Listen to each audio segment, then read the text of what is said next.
দেখতে দেখতে শীত মশাই তো চলেই যাচ্ছে, কিন্তু এই খাবারটার আশা মনের মধ্যে থেকেই যাচ্ছে, তাই আজকে করেই নিলাম। এভরিওয়ান, আপনারা সবাই কেমন আছেন? আশা করি সবাই খুব ভালো আছেন। আমিও ভালো। সকালবেলা ঘুম থেকে উঠে প্রথমে নাস্তা তৈরি করে নিচ্ছি, কারণ আজকে ছোলা গুড় দিয়ে রুটি খাবো। এক কথায় ফাঁকিবাজি নাস্তা বলতে পারেন, শর্টকাট নাস্তা বলতে পারেন।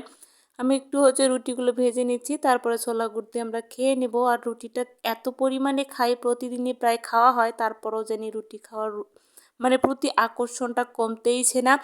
যাই হোক, রুটিগুলো ভেজে নিচ্ছিলাম। আর দুপুরবেলা যে রান্না করব সেগুলোও আজকে শর্টকাট, কারণ গতকালকের কিছু তরকারি রয়ে গিয়েছে। তাই ভাবলাম যে দুপুরবেলায় কিছু একটা শর্টকাট রান্না করে নিব, তাহলে আমাদের আজকে দুপুরবেলার খাবার দাবার হয়ে যাবে। আমার মতো যাদের ঘরে ছোট একটা পিচ্চি বাচ্চা আছে না, তারা খুব ভালো করেই জানে যদি একটা কাজ কম হয়ে যায় তাতে যে কী পরিমাণে শান্তি লাগে, সেটা একমাত্র যাদের বাসায় ছোট পিচ্চি বাচ্চা আছে তারাই জানে। যাই হোক, এদিকে পাতিলের মধ্যে লবণ হলুদ দিয়ে কচুটাকে বসিয়ে দিলাম। আমি রান্না করার জন্য কোনো কিছুই এখনও কেটে বেছে নিতে পারি নাই। তারপরে ভাবলাম যে রসুনটা কেটে নেই, পেঁয়াজ কেটে নেই, আর কাঁচামরিচটা কেটে নেই। যেহেতু আমি আজকে একটু ধনিয়া পাতা ভর্তা করব, তাই পেঁয়াজ আর রসুনটা একটু বেশি করেই কাটতে হবে। তাই আগে কচুটা বসিয়ে দিয়ে বাকিগুলো কাটাকাটি করে নিলাম। এদিকে ডাল বসিয়ে দিলাম, ডাল রান্না করব। কিন্তু ওই যে ডালটা শুধু বসানো হয়েছিল, সিদ্ধ করাই হয়েছিল, আসলে খাওয়াটা হয়নি। আর শ্রদ্ধার বাবা কচু ভাজিটা দিয়েই খেয়ে নিয়েছে, তার কাছে নাকি খুব ভালো লেগেছে। তারপরে সে আর ডাল খায়নি। তারপরে ডালটা আমি এমনিতেই সিদ্ধ করে ফ্রিজে রেখে দিয়েছিলাম, পরে রান্না করব। দিয়ে কচু ভাজিটা যে এত পরিমাণের ভালো হয়েছিল, এটা মূলত ছিল কালো কচু।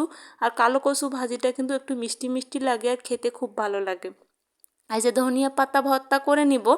আর এই ধনিয়া পাতাটা যে কি আমার পছন্দের, শীত চলে গিয়েছে কিন্তু ধনিয়া পাতা আমি এ পর্যন্ত খেতে পারি নাই, কারণ আমার আসলে ধনিয়া পাতা বাটতে খুব কষ্ট লাগে, তাই আসলে বাটার ভয়ে খাওয়া হয়নি।